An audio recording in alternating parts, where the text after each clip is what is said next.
Hello. I am so honored and excited to be with you today at the International Women's Podcast Festival in partnership with Pinterest. My name is Bridget Todd. I'm a creator and a podcaster based in Washington, D.C., the capital city of the United States. I'm the creator, producer, and host of iHeartRadio's critically acclaimed, award-winning technology and culture podcast, There Are No Girls on the Internet. And if you're wondering what this monstrosity is to my left, it is my at-home podcast studio space setup, taking up the entirety of my kitchen in my already tiny studio apartment because isn't that just the way of the podcaster? It is kind of hard for me to believe, but I have been working professionally in the podcast space for almost 10 years. My first job in this space was as a producer back in 2013. Yep, that is even before the podcast serial was ever a thing. But before I got that job, I was already a full-time lover and appreciator of all things audio and podcasts.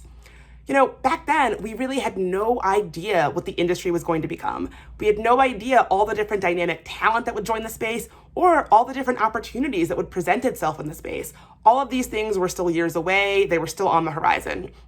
When I got my first job in podcasting, I had no formal training in it. It's not like I went to college for it. I just knew that I was being driven by this passion for audio storytelling. And a funny story is, I actually kind of fibbed on my resume for my first podcast job. I said that I knew all these different audio editing tools. I was like, how hard could it be? I'm sure I'll figure it out. And then when I got the job, I was like, oh crap, now I have to actually learn how to edit audio. But you know what? I was able to teach myself how to do it, and it all worked out. And I think that story is really representative about what I love about being in the audio space. So many of us didn't go to school for it. We didn't go to college for it. We don't have formal training in it. We're just fueled by a passion for audio and podcasting. And so we're teaching ourselves how to do it as we go along. I got into podcasting because it really did feel like a space for weirdos who wanted to try out new things. Back then, we had no idea what we were doing. We were just sort of making it up as we went. But I think that's also what made the space so dynamic and interesting and special. Back then, when people thought about podcasting, I think they still had this idea in their head of the space really looking like, two heterosexual, cisgender, white dudes talking about science fiction on a microphone in somebody's basement. And yes, there were a fair amount of those kinds of podcasts and podcasters out there at the time. However, there were also women and queer folks and Black folks and brown folks and all of these different dynamic identities who were also telling their stories. And if you don't know the names of their shows or know their voices or know their stories, it's not because they didn't exist.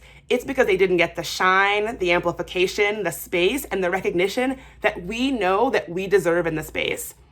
Today, I am so thrilled to see initiatives like the International Women's Podcast Festival, specifically designed to highlight and support and amplify women and marginalized voices in the audio and podcasting space.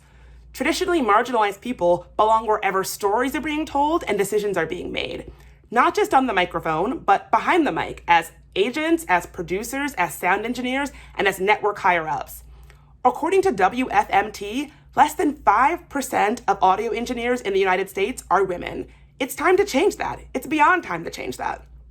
My entire career has been about amplifying the voices of women and other marginalized creators to make sure that they get the same chance that I had to tell their story and use their voice.